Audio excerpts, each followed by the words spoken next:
Good morning, everyone, and welcome to another edition of the Renew Podcast. I am your host, Kristen Andre, and with me today, I have the lovely and talented Lisa Mohajer back with us again this week.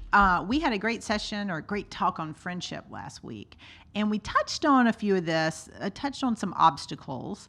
So today, we are talking about overcoming obstacles, because I think one of the things that really resonated with me from last week's show was how we have to really be vulnerable and let people know who we are and to hear each other's stories. Mm-hmm. So that's what I wanted to get in today, because I've got, incredible friends and a lot of people that have just been through some stuff. Like we've got mutual friends and we've got, friends that, even we don't know, each of us have that they just had crazy stories. Mm-hmm. And I feel like sometimes we don't take time to hear everyone and to really find out about them.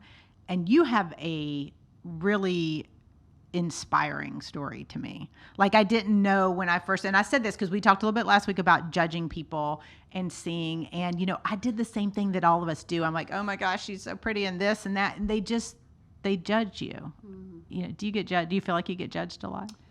I'm honestly probably oblivious to it because I'm totally not. I'm like, they're judging me. Yeah. Yeah. You're just happy. You just go around and like whatever. No, see, I'm the opposite where, not that I have poor self-image, but I'm not walking around in my head thinking like, worrying I got it going on. Yeah. So for me, I still see myself as this small town girl. Yeah. Working at the corn refinery plant. Yeah, I know. Which it still cracks me up though, like, because that's what I think of when I think of you as corn refinery. Yes, I did not know corn needed to be refined, but apparently it does. Yes. So, all right. So let's talk about your story, because I want to, and we're going to weave in and out, because you have an inspiring story, and this is the whole point. Coming off last week's show was get to know people and hear their stories and learn about them. And I think in doing that, you really start to see how unique each of us are, and how how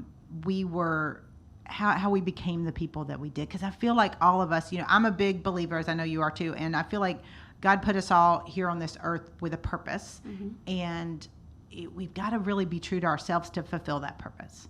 And we just don't know what it is. And sometimes they throw, God, the universe, whatever, throws tough stuff at us to see what we're made of. I kind of a lot of times wish he quit throwing tough stuff at me and just give me a minute, but they do. So to walk us back, you grew up in small town Illinois, but tell us your story, because I think it's, like I said, it's crazy inspiring. But back us up to small town Illinois and tell us your story. Well, I was born July. Yeah. No. I think my story, just kind of starting where I had my daughter at a really early age.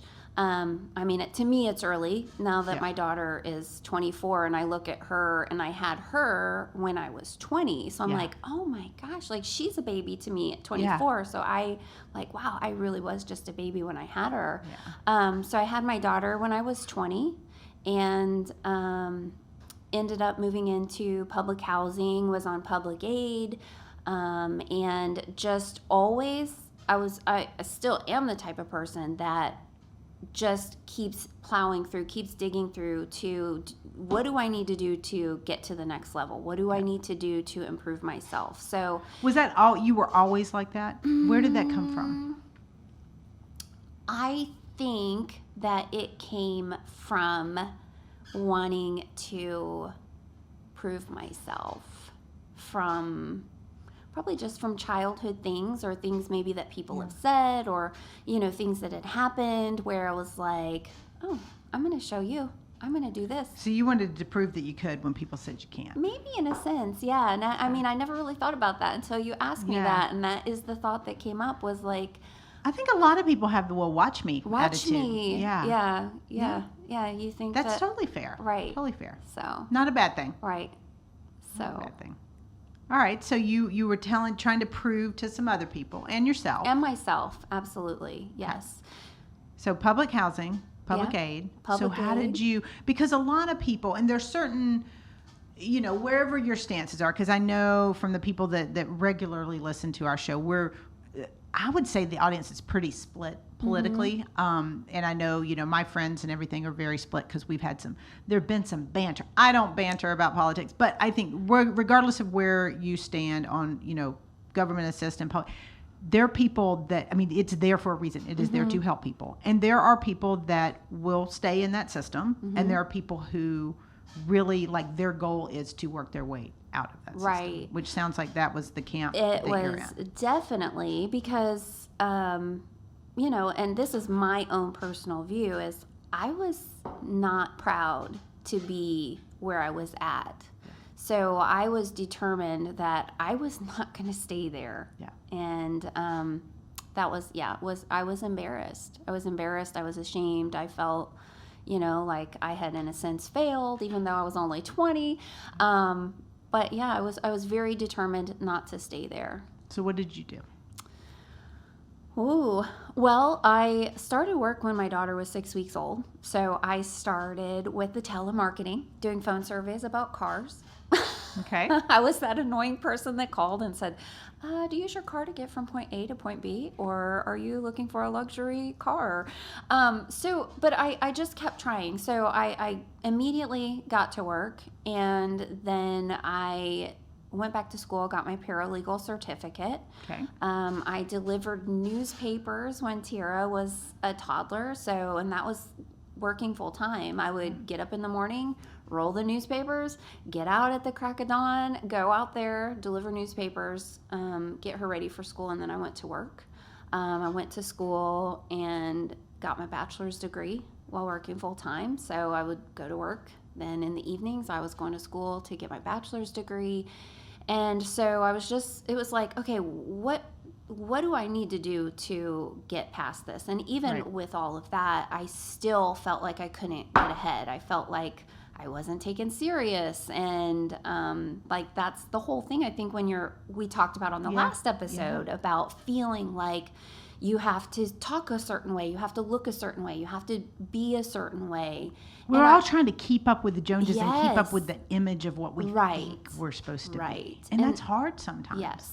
And so that's what I was doing. Yeah. Like I was trying really hard to be who I thought they wanted me to be. Yeah. But at the same time, I still couldn't get ahead. So. Yeah. But I think that's, you're saying I couldn't get ahead, but you were working a couple jobs. I was getting ahead. You were working before work, mm-hmm. and then dealing with a toddler or newborn and toddler mm-hmm. or newborn that grew into a toddler. Mm-hmm. That's a lot. Mm-hmm. And, going to school at the same time. And I have one of my girlfriends, Trina, was saying the same thing. She had her son very young. And, she's like, I had to choose between school and work because I couldn't do both. There's only so many hours in the day. Mm-hmm. And I think when you are a single parent at a young age, you feel, those hours are full. Right. So how did you get ahead? What changed? So I've left out a big time gap in this story.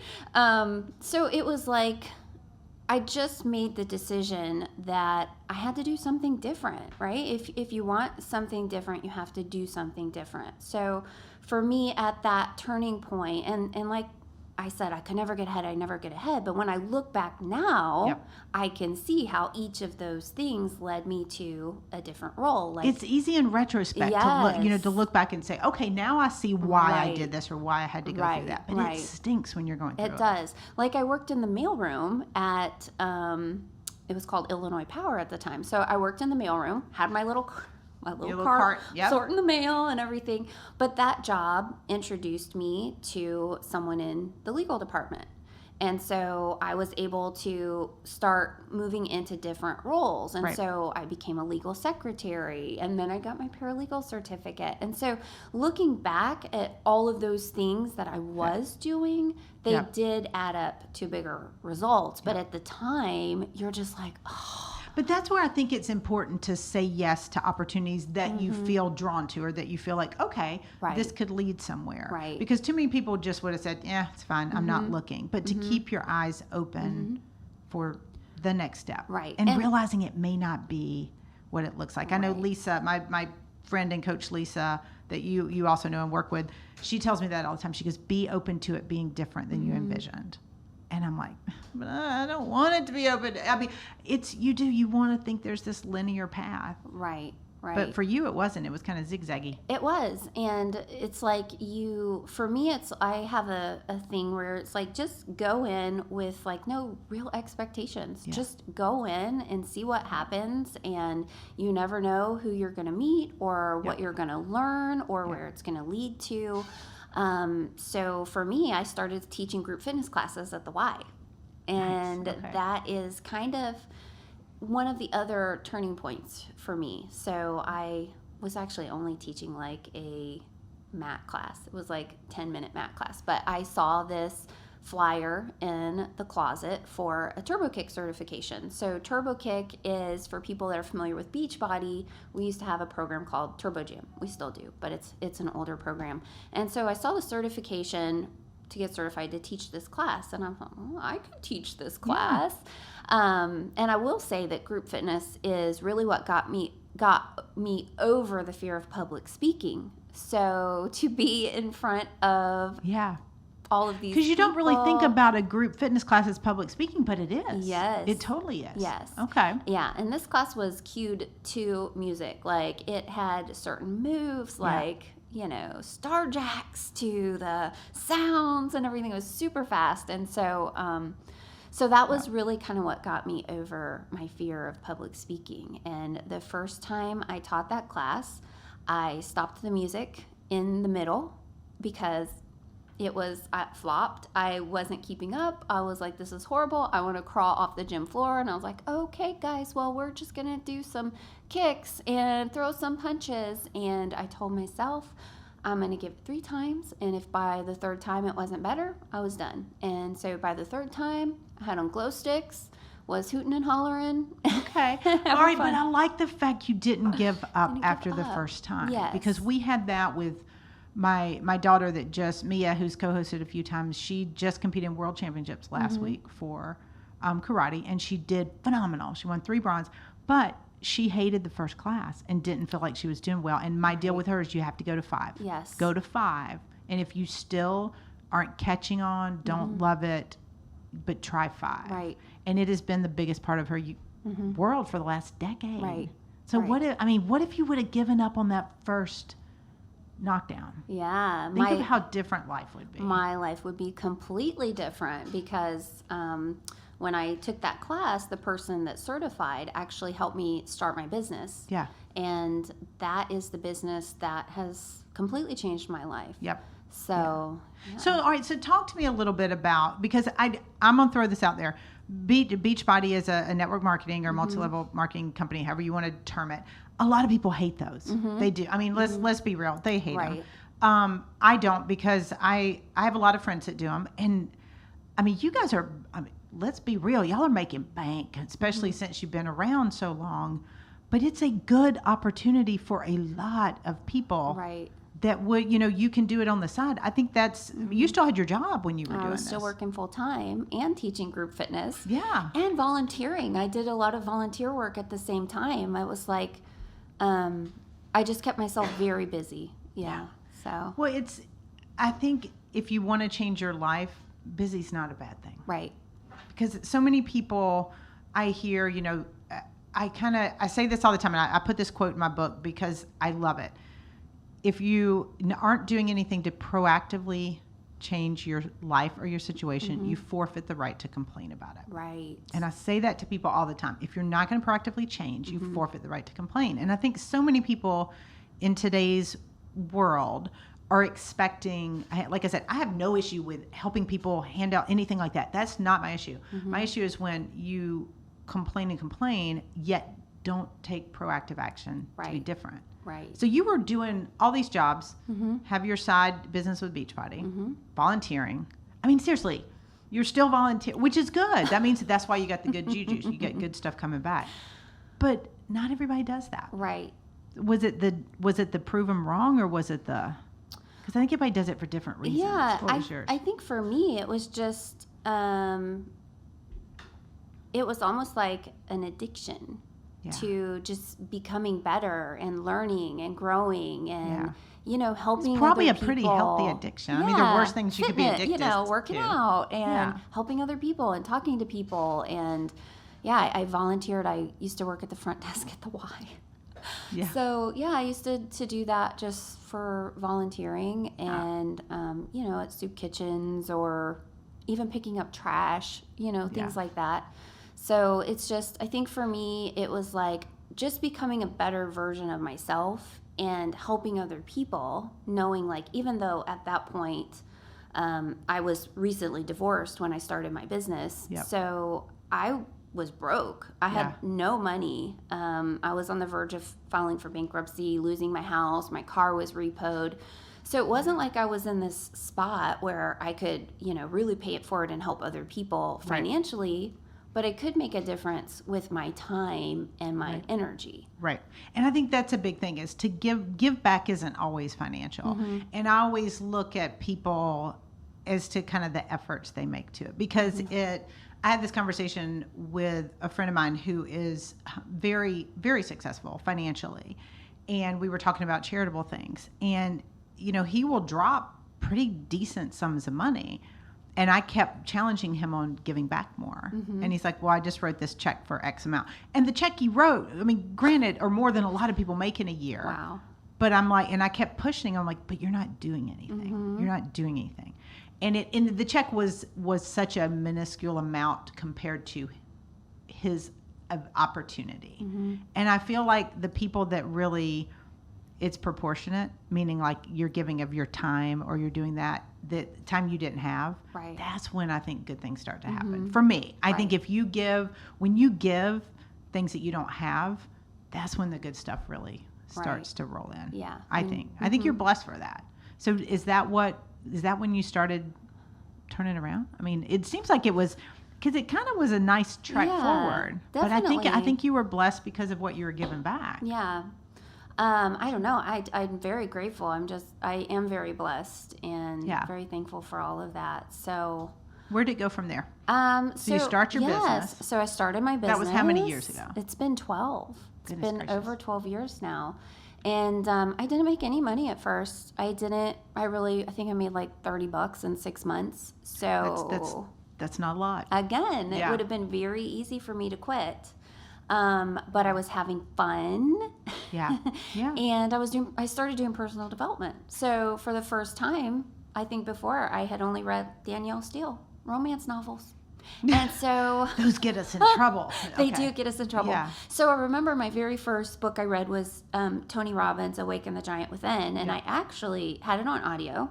And I had my headphones in, and I was at work, and I'm working and, doing my stuff, and I'm listening to this while I'm at work. And I remember my boss was like, what are you listening to? Like, why are you, like, I just remember it was like, kind of like a shocker. Like, wait a second, well, you're listening to this? Like, what's going on? So I think it was that point, like, while I wasn't making any money, I had started to feel like I had purpose, and I started to see a bigger vision. Yeah. So it was no longer about like, I'm going to show you, it was like, oh, wow. Like I could quit my full-time job. I could not have, I don't have to worry about paying for food. I don't have to get to the cash register and put everything back because there wasn't any money in my account, or I wouldn't have to come home and the power was turned off or the water was turned off. So it was like I started to see a bigger vision and bigger picture for my life based on personal development. And that's where I see a lot, because I'm obviously in being a business and lifestyle strategist, that's my jam. I mean, I love that. I feed off of that.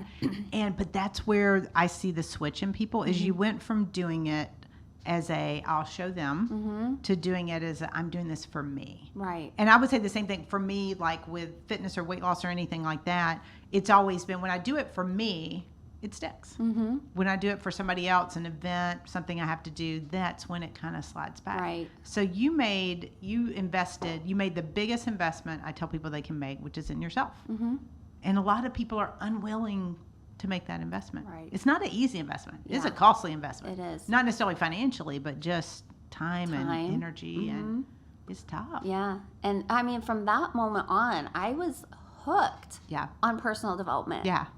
Tony will do that too. Yes. I've been around him for 30 years now, I think. So if the big guy, I said that earlier, if the big guy can't fire you up, I don't know who can. Right. But so where did you go from there? So I know that was about the time. No, was that when you moved to Atlanta, to the big city? No, after that? I had been in my business for 2 years. Okay. And then I quit my full-time job, April Fool's Day. Nice.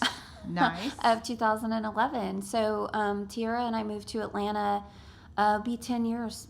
Actually, it was just 10 years on the 7th. That's awesome. Yes. Very cool. Yeah. All right, so 10 years, you've really grown. And so the cool thing is you were able to quit your full-time job because of this side hustle thing. Right. Right. The side hustle, which is now a big old. It's a nice hustle. It is. It's a nice hustle. And it's a business. It really is you have a full-blown business. Because I know how you work in it. And you have, from a network marketing standpoint, you have how many people under you right now? About 9,000. It's great. Isn't that crazy? Yeah, it's crazy. It's just insane to think that how quickly you can grow it. But I think that goes to show you the opportunity that's out there, whether it's network marketing or anything else, the opportunity that's out there when you decide to invest in yourself. Right, absolutely. So when you hear other people complain about problems and challenges, what advice do you have to them? Because we all have them. We all have stuff in varying degrees. Right. I think the biggest advice is they have to do the work. Yeah. And I'm not talking about like physical work, but the work from within and figure out like, okay, well, why do I feel this way? Yeah. What actions have I taken to be in this situation? What actions do I need to take to get out of this situation? Yeah. But really more importantly, what is going on the inside? Like, why do you feel that way? And just start drilling down. You get an answer. Yeah. Like, if you're feeling like you're not good enough, you'll never be able to build a business. Well, why? Why do you feel that way? Well, maybe your middle school teacher told you something. Okay, well, how did that affect you? Like, well, why? And just keep really digging until you get to the point where you're like, I can build a business. Like, none of that matters. I can do this. I can do whatever I want to do. Yeah. So it's really just working through all of the garbage. Because there's so much, like, everything goes back. It all does go back to childhood. I keep telling my kids, I'm like, I will pay for therapy when you're older. Because I realize how much I have screwed you up. But we all have childhood trauma, whether it's, big traumatic events or one of the psychologists that we've had on the show before, she called it microtraumas. So if we've had microtraumas, like little teeny things that over time, not good enough, not good enough, not good enough, those add up. Right. But it's drilling down deep and being willing to face that, being willing to really ask yourself those questions. Right. And, some people don't want to grow. Some people want to stay exactly where they are and, so that's okay. And that's okay. That's who they are. And that's their happy place. Yeah. That's where they want to be. So, but that's why I go back to my quote is if you're unwilling to make changes, you forfeit the right to complain. So I'm, from a development standpoint, being the development junkie I am, I'm totally cool if people want to stay. Because I've had people come to me for coaching before, for private coaching. And I always interview somebody just to see if we'd be a good mutual fit. And I've had some people, I'll get off the phone, I'm like, I don't think you need me. Either like you're totally content where you are, and sometimes they need somebody to say, hey, look, you seem to be just fine where you are. So stay there. Right. But if you're complaining or if you're really saying this, I don't like things the way they are. And I always say this could be personally, professionally, relationally, financially, any of that. We've all got an opportunity to change. I mean, there's nothing you can't overcome. Right. Absolutely. We have, we were talking about this before we went on air, just in our circle of friends, we have, I think, 3 that have lost spouses or ex-spouses within the last few years. Right. These are big traumatic things. I know people who've lost children, which, knock on wood, I could not fathom. Like, I don't know that I would be able to peel myself off the floor after that one. No. But people do.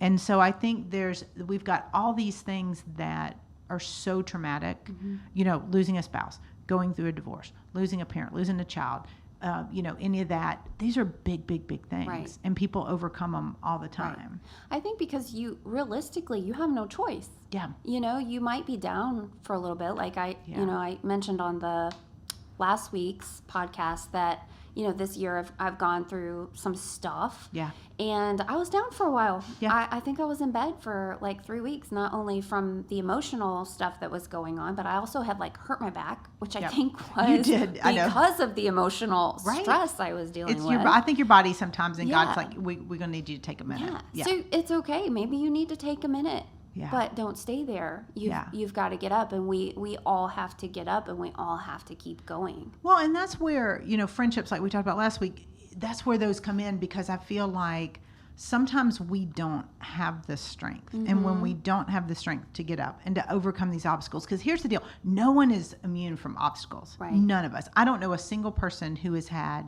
an easy life. Some people have easier rides, but no one has it easy. I mean, we're all going through this with whatever hand we were dealt. Right. But that's where having those friends where when you can't pick up, you've got them too. I mean, and if you are a development junkie, a personal development junkie, like I think you are, I am, you've got to surround yourself with like-minded people. Yes. So if you're wanting to work on yourself personally and professionally, the biggest piece of advice I could give you is find people that are like that as well, whether it's a coach, a study group, a friend group, whatever, because that makes it easier when the days get tough. Yes. To kind of keep going. I would just say it's like just a matter of protecting your entire being, your mind, your heart, what you're putting in your ears, like the things you're reading, the things you're seeing, the people you surround yourself with, and just making sure that whatever you're putting in that circle of your being, it's what you want. Well, and it's true, because you've got, things go negative. We're talking about overcoming obstacles. So we all have negative stuff, but you can't live there. You have to kind of protect yourself, but protecting yourself isn't always great. It's protect, you said protect your heart. I built a steel ironclad wall around my heart, which we know, and it's taken decades for coaches and therapists all across the country to try to penetrate that puppy. And people got in, and damn it if they didn't, just wall went back up. Right. But anyhow, that's totally different whole episode. other podcast. Totally different episode.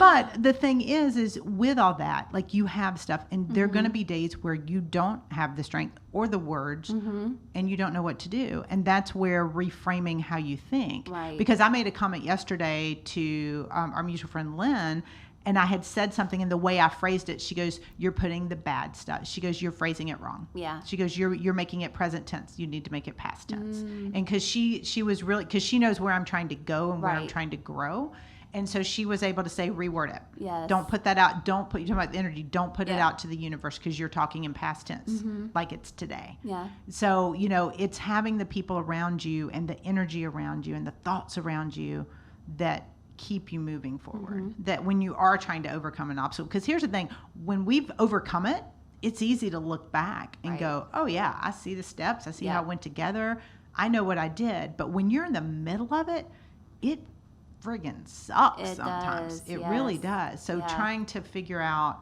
when you're in the thick of it, maintaining motivation. Right. Do you struggle with the maintaining motivation part of it still, when you're in the midst of the bad stuff happening or setbacks? I think the important thing, I did say, guard your mind, guard your heart.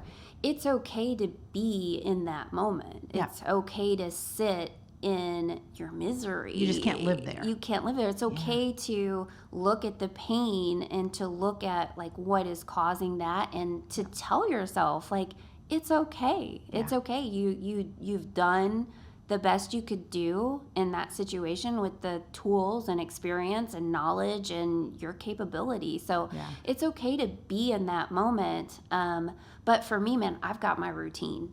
Yeah. And when I'm off my routine, I can go a couple days, and then I'm like, I've got to get back on, because that's what keeps my motivation. So I start every day with prayer, the Bible app, reading a plan, journaling, reading, listening to YouTube videos, whatever. So you're feeding podcasts, your stuff all positive, all or feeding your mind positive day stuff. long. Yeah, right. Because if you don't, Yeah. there's too much negativity to creep in. Well, and I heard, all right, so when I did my coaching certification, the guy that taught the class, he did this, he was telling us about negative thoughts. And I cannot remember the exact number. I'd have to look back through my notes.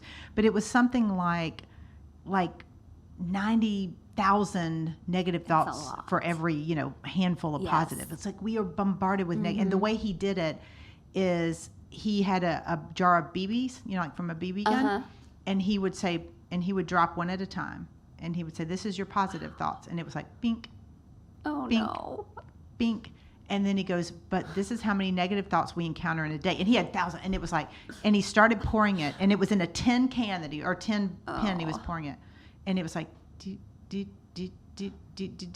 it was just believe like, it. by the end of it, it sounded like a Right. machine gun. Right. And that visual just, and the auditory example really just stuck with me, because you're like, man, Wow. if you really look at what society, and I mean, let's talk right now. We won't get into this because I don't do politics on this show, but we're being bombarded with negative messages right now. Right. No one's saying anything nice. No one's doing that. So you've got to guard your heart, your mind, your everything.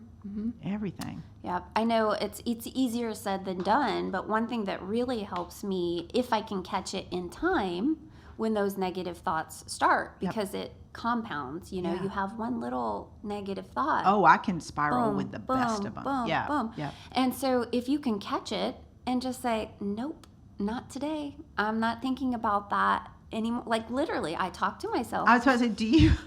Lisa's talking, I but does literally it do. does it work? Because Does. sometimes I'll say that, and then like a minute or two later, it'll be like, oh, guess what? I'm back. You say Your it little again. Thought bubbles back in your Yes. head. You say it again, and you switch directions. Like if you're just thinking about things that are not serving you, Right. Like you're not doing healing work, Right. You're not working on your inner child, telling Yes. yourself you love yourself, and it's okay that you feel. If you're not doing that, and Yeah. you're just your mind is making up stories Yes. that are probably never going to come true. Right. Okay. So let's talk about that, because we're talking about overcoming obstacles today. And so many of the obstacles, I wouldn't even say obstacles, so many of the thoughts and the things that I worry about and stress out about never happen. Never And I think there's a quote that says 80% or 90% of the things you worry about are never going to come to Right. fruition anyway.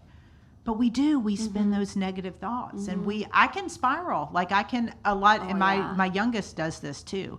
Like she can go from here to negative 20 in about a millisecond. Right. But it's just, so you're saying you just say not today. Not- I mean, maybe yeah. we need a phrase like that, a Yes. little mantra. Said, not There's today. actually Brendan Burchard has a meditation. I love Brendan Burchard. He is Yes. awesome. I went Yeah. to see him. He is great. Like I love his high performance habits. That's one of my favorite books of his. Yes. Yeah, he's fantastic. So he has a great meditation where all he's saying is release with every breath. And so I've kind of started before. I'm just like, nope. Or I would even just say, I Jesus. think I'm gonna make mine say, not today, Satan. Not today, Satan. Get That's gonna be behind mine. me. I like that, but Yeah. it is, because we need to say something to ourselves to kind of Catch it. reset. I think also being aware of triggers. Yep. What is triggering you to feel that way? Yes. And when you recognize it, you're more capable of dealing with it. Yeah. Because if you don't understand, like, well, why do you feel this way? Like, if Yeah. you have that past trauma and something comes up that triggers it, Yeah. and you recognize, like, okay, this is why I feel this way. Right. You're like, okay. And sometimes understand the now. triggers are people. We talked about friendship last week. Sometimes they're people and their relationships Right. that have become toxic that we need to cut out, which I know you and I have both done that in our own private, personal lives. But sometimes you've got to cut people, Right. which is scary. Yeah. And not easy. It's not No. always easy. It's scary and Yeah. hard. But if we're talking about all this stuff and overcoming obstacles, regardless of the size of the obstacle, what I'm hearing from you is recognize it, verbalize it, live, stay there for a minute, because some things we just have to go through. Right. That's how we You grow. have to go through but we it. need to grow through them and not just sit in them. Right. And then just, when I think those thought bubbles are what get us. is just quit pop worrying about 'em. things that haven't happened. I know we need to get a pen or a needle or something like that. Because for me, I'm so visual, like that I need to like pop the bubble and, Yes. with my not today Satan thing. Yes. But it's, as we start to overcome them, sometimes people just are dealt a bad hand. I mean, let's face it. There are Right. some people that you just go, oh my gosh, like I don't know. Why? You don't know, and it, whether it's spouse or kids are the ones that get me. Like it. I've had several friends who've had that have lost children to cancer and stuff like that, and I just don't get it. Like I Right. just don't. There's not a single ounce of me that could fathom that. And like I said, fortunately, I've not had to go through with that, but. Some hands that we're dealt, we're just dealt them, and there's nothing we can do. Right. And there's so when the big stuff hits, that's where I think friendship and everything comes in. Because you've had some big hands dealt. I mean, all of us to some degree have. Right. Like, what's your advice for people that the hits keep coming? Because I'm guessing when you were younger, you probably felt like, man, the hits are coming and coming and coming. Yeah. It's interesting. Like my childhood, I didn't have like a hard childhood. No. Yeah, I didn't either. I didn't have a really hard childhood.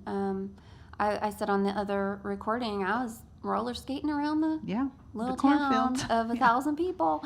There was. I think a big thing that is really important is to get closer to God.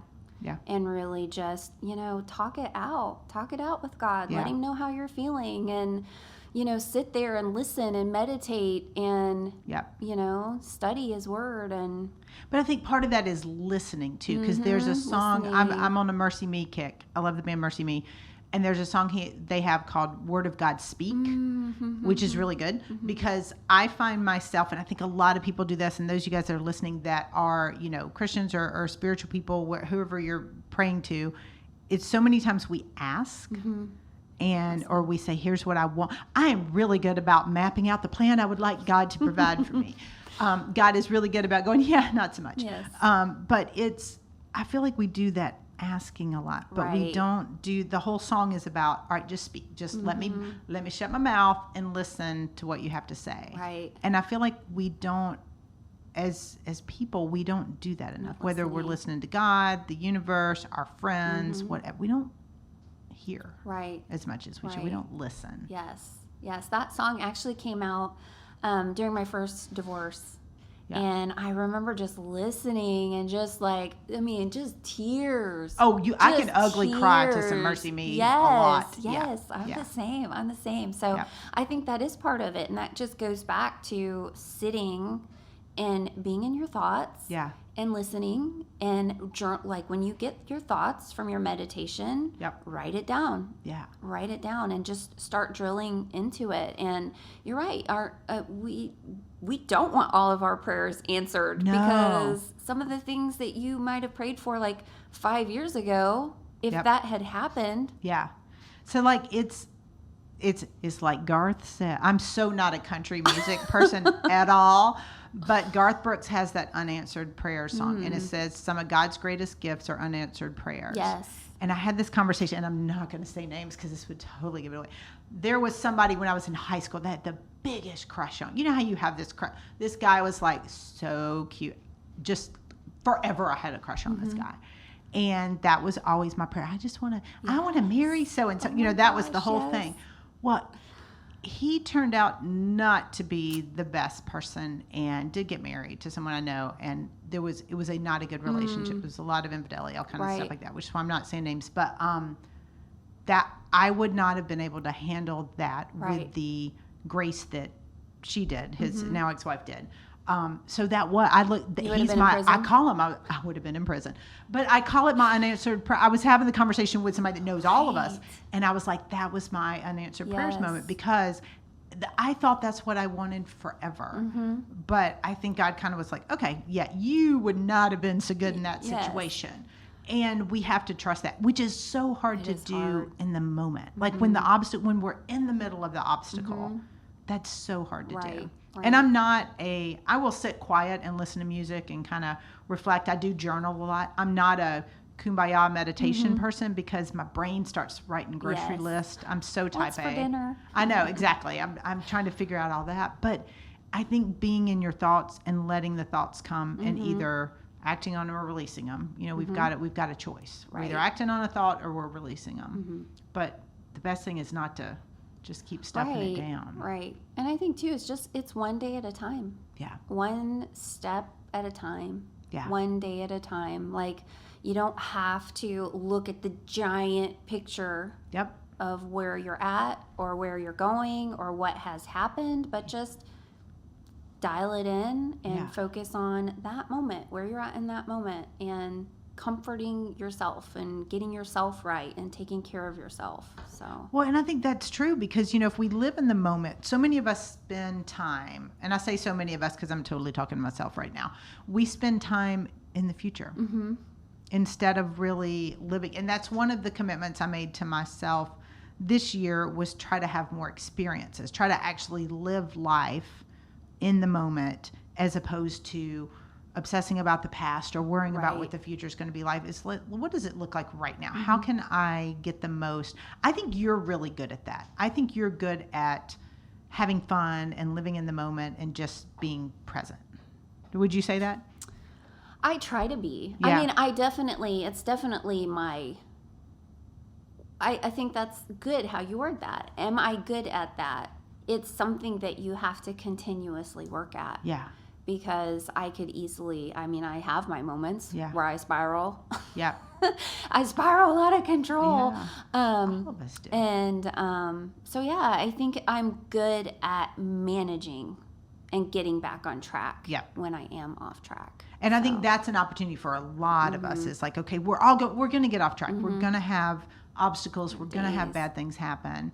It's just how not living there, getting right back on and figuring out, okay, how can I make the most of the moment I'm in? Because really the moment we're in right now is the only thing we have any control over. I'm a Right. big control the controllables person. And if we really think about it, we can only control what's happening That's true. right now. We can plan for the future and control things that may impact our future, but we really only can be present and control here. Right. Yeah, we've all got some opportunities Yes. there. Yes. I love it. So, as we wrap, as people are going through stuff, big trauma, little trauma, anything, what do you hope that everybody, whatever their age, whatever their season, what do you hope they can take that would help them?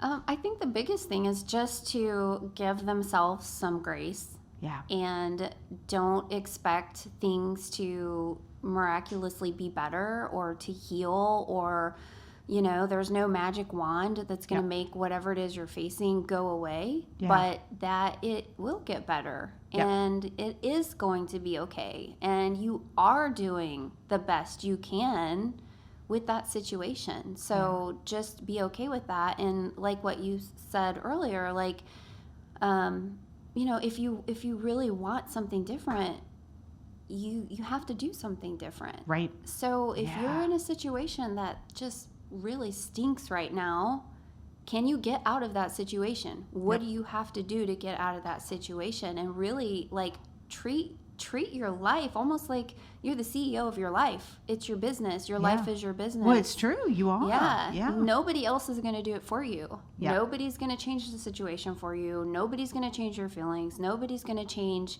what you're facing or how you're feeling. But you're in control of yourself. Yep. And you've got to take action to get to that next step.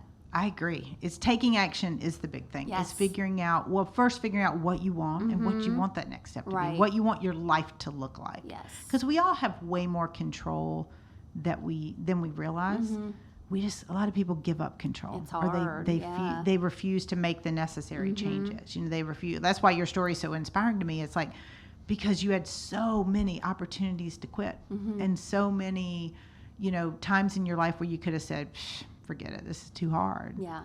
But look at the difference it made. In 10 years is not that long. Yeah. I mean, I know it's been a little bit longer than that, but 20 years since you had your daughter, 20 some odd, but the last 10 years, just the trajectory's been up. So it's the compounding. I'm big into compounding. Compounding It is. interest, the more you do it, it really starts to Yes. snowball. And So those small things, you don't have to do like these giant grand Right, things. It's right. just the little thing of putting the YouTube video on or Yes. listening to the podcast. Right. Or You don't have to do this whole, eat, pray, love, hike the Appalachian Trail type of, although that would be super cool. would be cool. It would be. I've thought about reenacting the eat, pray, love thing.